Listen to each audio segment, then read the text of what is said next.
Classes में आपका स्वागत है। आज हम एक आईएएस के टेस्ट नंबर 24 को सॉल्व करेंगे।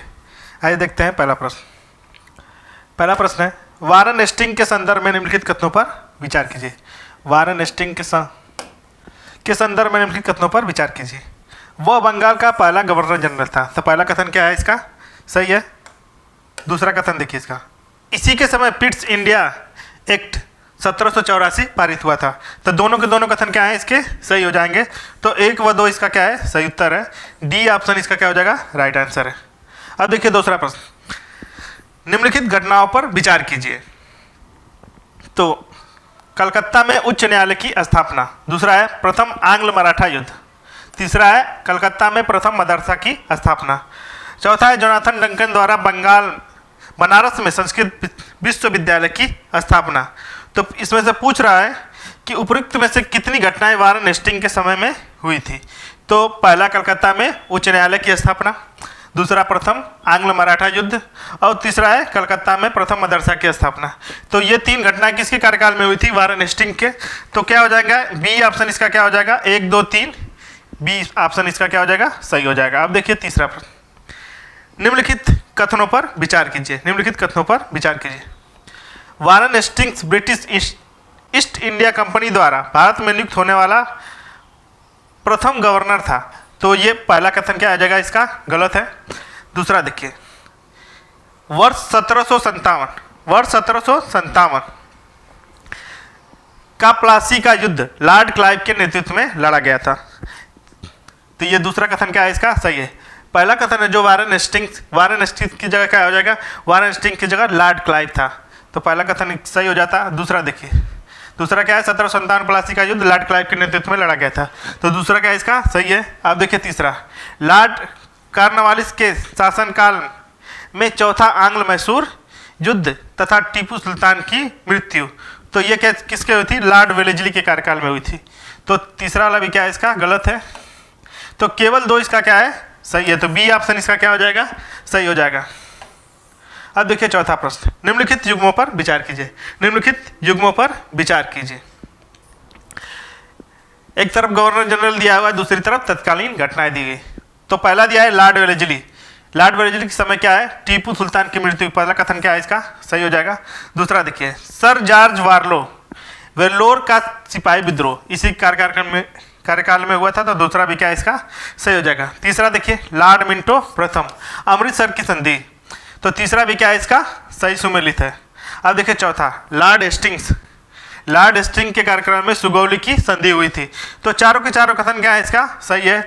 तो डी ऑप्शन इसका क्या हो जाएगा? सही हो जाएगा। अब देखिए पांचवा प्रश्न, निम्नलिखित घटनाओं को कालानुक्रम में व्यवस्थित कीजिए।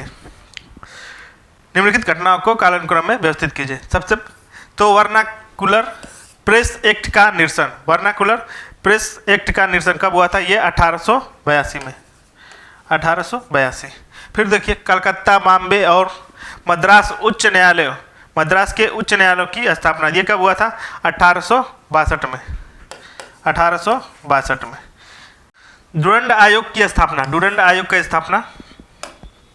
तो डुरंड आयोग की स्थापना हुई थी 1893 में। और एल्बर्ट बिल विवाद कब हुआ था? 1883-84 में। तो अब देखिए कालानुक्रम में व्यवस्थित करना है। तो सबसे पहले हो जाएगा 2, फिर 2 के बाद क्या है? 2 के बाद 1, 1 के बाद 4 और 3। तो ऑप्शन नंबर इसका क्या है? सही उत्तर है। अब देखिए छठा प्रश्न देखिए, ब्रिटिश शासनकाल के निम्नलिखित शासकों को कालानुक्रम में व्यवस्थित कीजिए। तो सबसे पहले क्या हो जाएगा? लॉर्ड ऑकलैंड, पहले पे लॉर्ड ऑकलैंड, फिर उसके पश्चात लॉर्ड एलनबरो, फिर उसके पश्चात हो जाएगा लॉर्ड हार्डिंग प्रथम, फिर उसके बाद डलहौजी। तो क्या हो जाएगा? 2 1 3 4, 2 1 3 4। तो ऑप्शन क्या हो जाएगा? डी ऑप्शन इसका क्या है? सही हो जाएगा। अब देखिए सातवां प्रश्न, लॉर्ड कैनिंग के संदर्भ में निम्नलिखित कथनों पर विचार कीजिए। वे भारत के अंतिम गवर्नर जनरल और प्रथम वायसराय थे। तो पहला कथन क्या है इसका? सही है। दूसरा देखिए, इसने भारत में स्थानीय स्वशासन का जनक कहा जाता है। स्थानीय स्वशासन का जनक कौन था?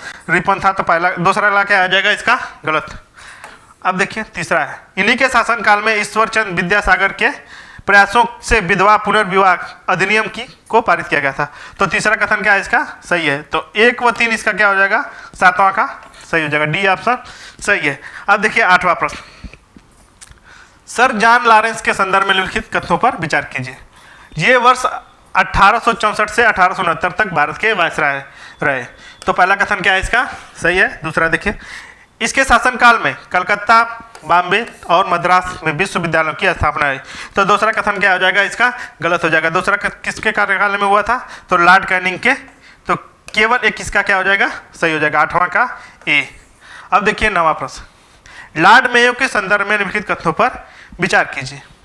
उन्होंने भारत के चौथे वायसराय के रूप में कार्य किया था। तो पहला कथन क्या है इसका सही है। वह प्रथम भारतीय गवर्नर जनरल था जिसकी हत्या कार्यकाल में ही की गई थी। तो क्या हो जाएगा, दोनों के दोनों कथन क्या है इसका ठीक। तो क्या हो जाएगा 1 व 2 इसका क्या हो जाएगा, अफगान में इसकी क्या हो गई थी, अफगानियों ने इसको मार दिया था। अब देखिए 10वां प्रश्न, निम्नलिखित घटनाओं पर विचार कीजिए। निम्नलिखित घटनाओं पर विचार कीजिए।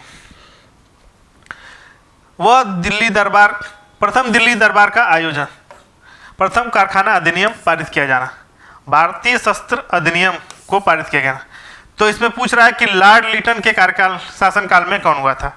तो लॉर्ड लिटन के शासनकाल में शस्त्र अधिनियम को पारित किया गया था और दिल्ली दरबार का आयोजन किया गया था। तो 1 व 3 इसका क्या हो जाएगा सही हो जाएगा। तो 1 व 3 किस में है, सी ऑप्शन इसका क्या है सही है। प्रश्न, निम्नलिखित घटनाओं पर विचार कीजिए। निम्नलिखित घटनाओं पर विचार कीजिए। सरकालीन स्कॉट मार्क्रीक की अध्यक्षता में एक सिंचाई आयोग का गठन। दूसरा है बंगाल का विभाजन। तीसरा है मुस्लिम लीग की स्थापना। चौथा है सूरत अधिवेशन और भारतीय राष्ट्रीय कांग्रेस में विभाजन। तो पूछ रहा है उपयुक्त में से कितनी घटनाएं लॉर्ड कर्जन के कार्यकाल में थी। तो लॉर्ड कर्जन के कार्यकाल में सरकालीन स्कॉट मार्क्रीक की अध्यक्षता में एक सिंचाई आयोग का गठन किया गया था और दूसरा बंगाल का विभाजन। और 3 व 4 किसके कार्यकाल में हुआ था, तो ये लॉर्ड मिंटो के कार्यकाल में हुआ था। अब तो इसका क्या हो जाएगा 1 व 2 इसका क्या मतलब 2, ये ऑप्शन इसका क्या है सही हो जाएगा। अब देखिए 12वां, निम्नलिखित घटनाओं को कालानुक्रम में व्यवस्थित करना है। निम्नलिखित घटनाओं को कालानुक्रम में व्यवस्थित करना है। तो सबसे पहली घटना बंगाल विभाजन कब हुआ था, 1911 में। फिर दूसरा है मदन मोहन मालवीय द्वारा हिंदू महासभा की स्थापना थी। ये कब हुआ था, तो 1915 में। 1915 में। तीसरा देखिए कांग्रेस और मुस्लिम लीग के बीच लखनऊ समझौता। तो ये कब हुआ था, 1916 में। 1916 में। फिर अगला देखिए जलियांवाला बाग हत्याकांड। जलियांवाला बाग कब हुआ था, 1919 में। 1919 में।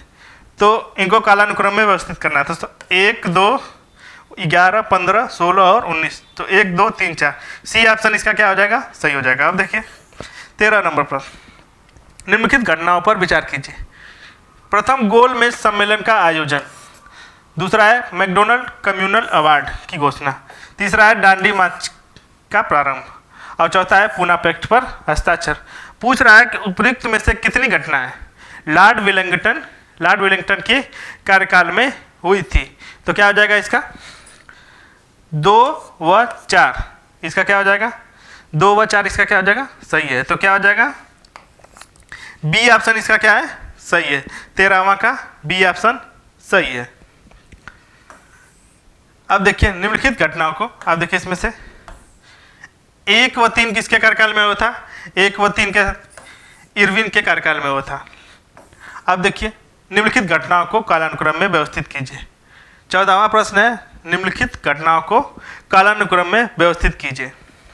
तो सबसे पहले घटना हुई थी केरल में हिंसक विद्रोह कब हुआ था। तो केरल में हिंसक विद्रोह हुआ था 1921 मोपला विद्रोह। फिर उसके पश्चात हुआ था, उसके पश्चात चौरी चौरा कांड 1922 में। फिर उसके बाद काकौरी ट्रेन डकैती कब हुई थी, तो काकौरी ट्रेन डकैती हुई थी आपकी 1925 में। 1925 में। फिर उसके पश्चात 1926 में क्या हुआ था, स्वामी श्रद्धानंद सरस्वती की हत्या। तो 1926। तो पूछ रहा है कालानुक्रम में व्यवस्थित करना है तो क्या हो जाएगा 1, फिर उसके बाद 3 और 2, 4। 1, 3, 2, 4। 1, 3, 2, 4 ऑप्शन बी इसका क्या है सही हो जाएगा। अब देखिए 15 नंबर बंगाल के निम्नलिखित गवर्नरों को कालानुक्रम में व्यवस्थित करना है। बंगाल के निम्नलिखित गवर्नर को कालानुक्रम में व्यवस्थित करना है। तो सबसे पहले लॉर्ड कॉर्नवालिस, फिर उसके पश्चात हो जाएगा आपका लॉर्ड जॉर्ज बार्लो, फिर उसके पश्चात हो जाएगा लॉर्ड मिंटो प्रथम, फिर उसके पश्चात लॉर्ड एमहर्स्ट।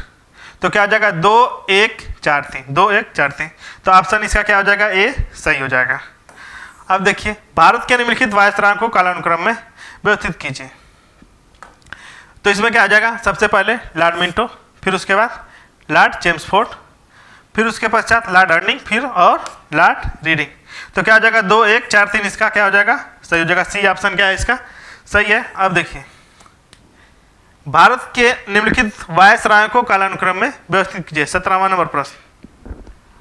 तो सबसे पहले लॉर्ड लेंसडाउन, फिर उसके पश्चात लॉर्ड एल्गिन द्वितीय, लॉर्ड एल्गिन द्वितीय, फिर उसके पश्चात लॉर्ड लिनलिथगो, फिर उसके बाद लॉर्ड बेबल। तो क्या हो जाएगा 1 3 2 4, 1 3 2 4। ऑप्शन नंबर सी इसका क्या है, सही है। अब देखिए 18वां नंबर प्रश्न। बंगाल काश्तकारी अधिनियम 1822 के संदर्भ में निम्नलिखित कथनों पर विचार कीजिए। इस अधिनियम में यह व्यवस्था की गई कि यदि रैयत अपना निश्चित किराया देती रही तो विस्थापित नहीं किया जाएगा, तो उसे विस्थापित नहीं किया जाएगा। तो पहला कथन क्या है इसका, सही है। दूसरा देखिए तत्कालीन बंगाल के गवर्नर जनरल लॉर्ड हेस्टिंग थे। तो दोनों के दोनों कथन क्या है इसके, सही है। तो बी ऑप्शन इसका क्या हो जाएगा, सही हो जाएगा। अब देखिए 19 नंबर प्रश्न। निम्नलिखित कथनों पर विचार कीजिए, निम्नलिखित कथनों पर विचार कीजिए।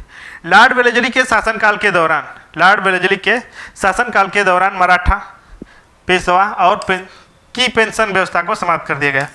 तो ये लॉर्ड वेलेजली नहीं, ये लॉर्ड डलहौजी था। तो पहला कथन क्या है इसका, गलत है। दूसरा लॉर्ड कर्जन के शासनकाल के दौरान भारत में पहली बार डाक टिकटों का प्रचलन प्रारंभ हुआ। तो दोनों किसके कार्यकाल में हुए थे, डलहौजी के कार्यकाल में। तो न तो 1 न तो 2, सी ऑप्शन क्या हो जाएगा इसका, सही हो जाएगा। अब देखिए 20वां नंबर प्रश्न। भारतीय कारखाना अधिनियम 1881 के संदर्भ में निम्नलिखित कथनों पर विचार कीजिए। यह अधिनियम लॉर्ड लिटन के कार्यकाल में हुआ था। तो ये लिटन नहीं था, ये रिपन था। तो पहला कथन क्या होगा इसका, गलत हो जाएगा। दूसरा देखिए यह अधिनियम पुरुषों और महिलाओं के लिए समान कार्य के लिए समान वेतन का प्रावधान नहीं करता था। तो दूसरा कथन क्या आ जाएगा इसका, गलत है। ये नहीं करता होता तो ये सही होता।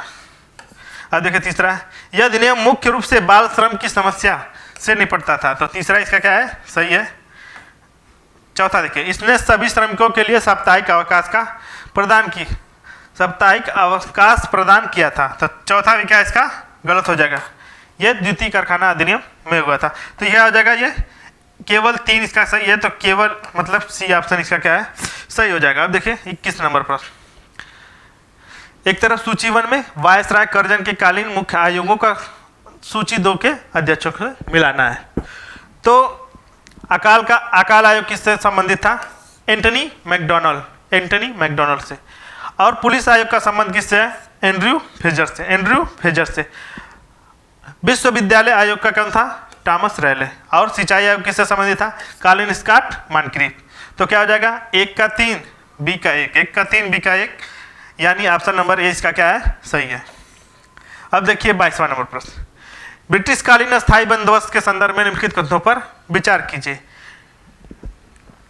लॉर्ड कॉर्नवालिस द्वारा इस व्यवस्था को लागू किया गया था। तो पहला कथन क्या है इसका, अस्थायी बंदोबस्त लॉर्ड कॉर्नवालिस के कार्यकाल में लागू हुआ था, सही है। इस व्यवस्था में जमींदारों को भूस्वामी के रूप में मान्यता दी गई थी। तो दोनों के दोनों कथन क्या है इसके, सही है। तो 1 व 2 इसका क्या हो जाएगा, सही हो जाएगा। बी ऑप्शन सही है। अब देखिए 23वां नंबर प्रश्न। नीचे 2 वक्तव्य दिए गए हैं, एक कथन ए और कारण दूसरा कारण है। कथन में देखिए ब्रिटिश भारत में भू राजस्व प्रबंधन की मालवाड़ी व्यवस्था पूरी तरह असफल रही। तो कथन क्या है इसका, सही है। दूसरा देखिए कारण, इससे लगान का निर्धारण अनुमान पर आधारित होता था।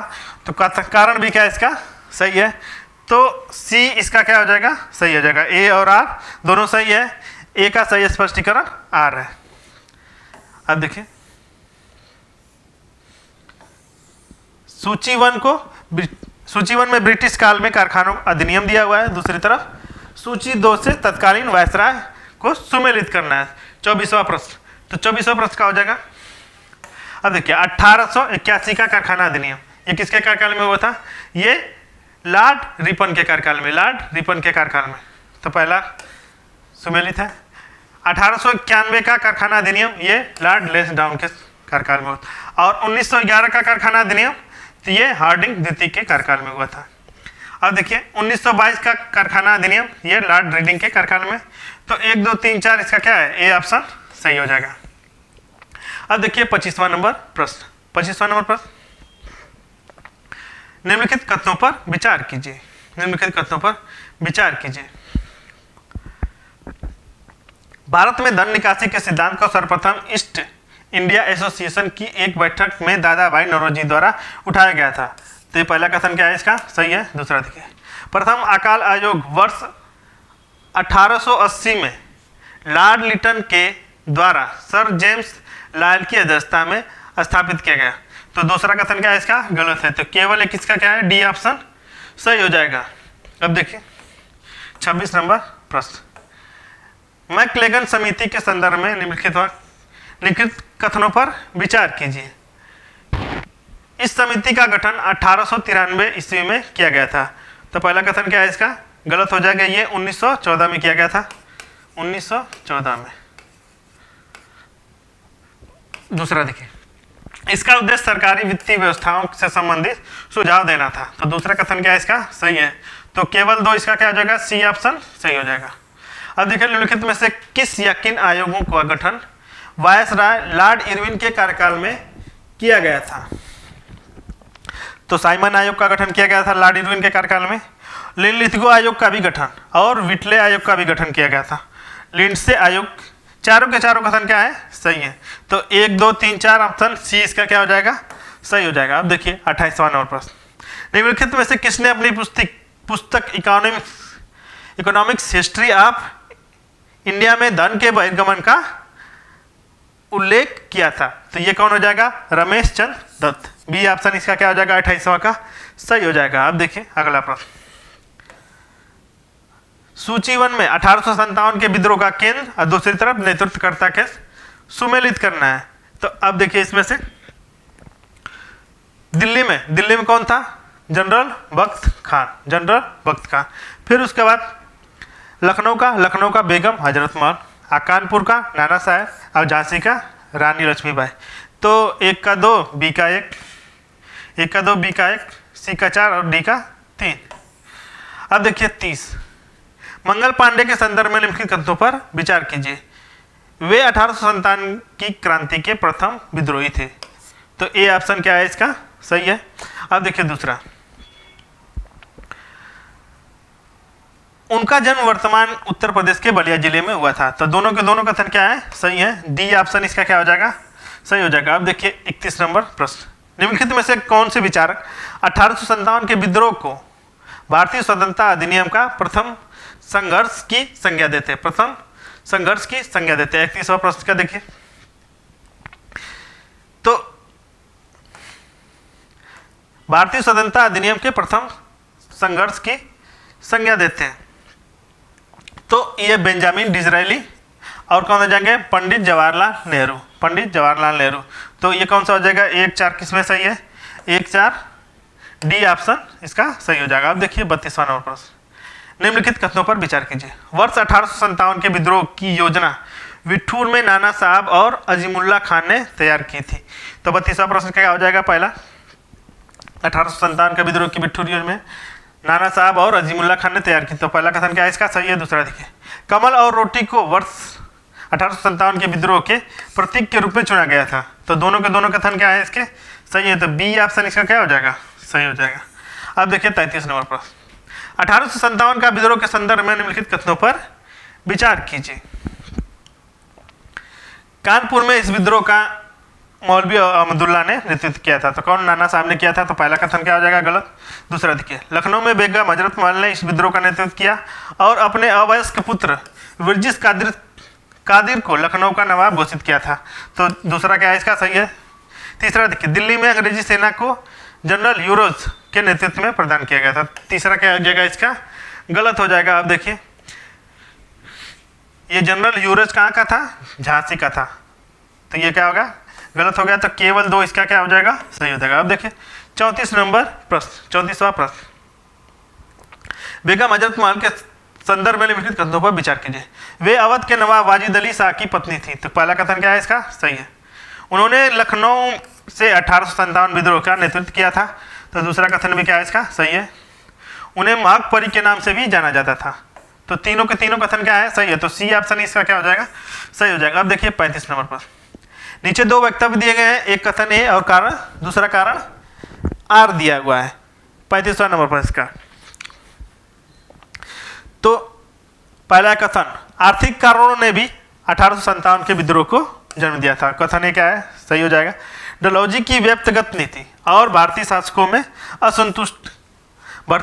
को असंतुष्ट कर दिया था। तो कारण, कथन और कारण भी क्या है? सही है।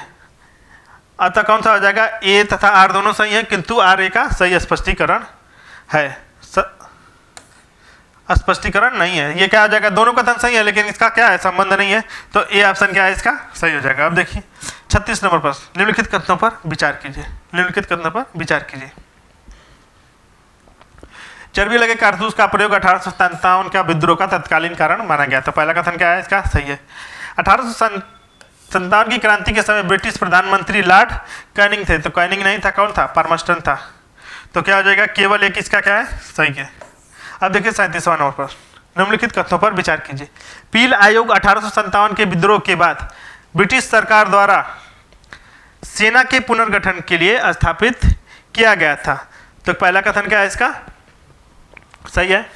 दूसरा देखिए, वर्ष 1857 के विद्रोह के समय भारत का गवर्नर जनरल लॉर्ड कैनिंग था। तो दोनों के दोनों कथन क्या है इसके? सही है। तो 1 व 2 इसका क्या हो जाएगा?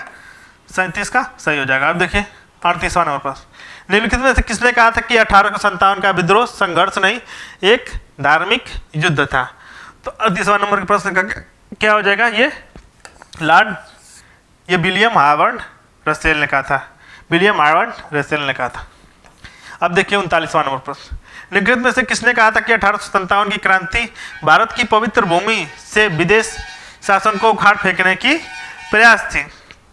तो ये कौन सा हो जाएगा? ये सर सैयद अतर अब्बास रिजवी, सर सैयद अतर अब्बास रिजवी। अब देखिए आज का लास्ट प्रश्न, सूची 1 को सूची 2 से सुमेलित करना है। वर्ष 1857 के विद्रोह का केंद्र और दूसरी तरफ है सूची 2 का नेतृत्व करता है। तो देखिए फर्रुखाबाद से किसने नेतृत्व किया था? फर्रुखाबाद का नवाब तफजल हुसैन, नवाब तफजल हुसैन। बरेली का कौन था? खान बहादुर खान। फिर उसके बाद गोरखपुर का कौन था? देवी सिंह। और मथुरा से कौन था? मथुरा से गजाधर सिंह। तो क्या हो जाएगा? 1 का 3 बी का 4, 1 का 3 बी का 4। ऑप्शन नंबर डी इसका क्या है? सही हो जाएगा।